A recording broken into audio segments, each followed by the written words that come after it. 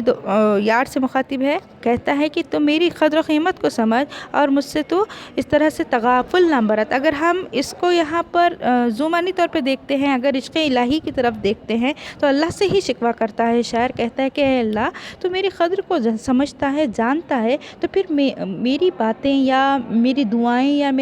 میری مانگ کو تو پورا کیوں نہیں کرتا، میرے دل کو تو قرار کیوں نہیں دیتا، کیوں میرے ساتھ تو اتنی غفلت برتتا ہے، شکوہ کر رہا ہے شاعر۔ اور یہاں پر دوسری طرف اگر ہم دیکھتے ہیں عشق مجازی کی طرف، تو شاعر اپنے محبوب سے مخاطب ہے۔ یہاں اس شعر میں شاعر محبوب سے مخاطب ہے۔ شاعر کا کہنا ہے کہ اے میرے یار، تو میری قدر و قیمت کو سمجھ، تو مجھ کو اس طرح سے ناز و ادائے نہ دکھا، نخرے نہ دکھا، نہ میری محبت سے، میری الفت سے، میرے عشق سے تو اس طرح غفلت نہ برت۔ میں تجھ سے بہت زیادہ محبت رکھتا ہوں، لیکن تو جان بوجھ کر انجان بنتا ہے، غفلت کا اظہار کرتا ہے۔ قسم خدا کی میں ایسا آزاد مرد ہوں کہ کسی کی محبت کے دام میں نہیں پھنستا۔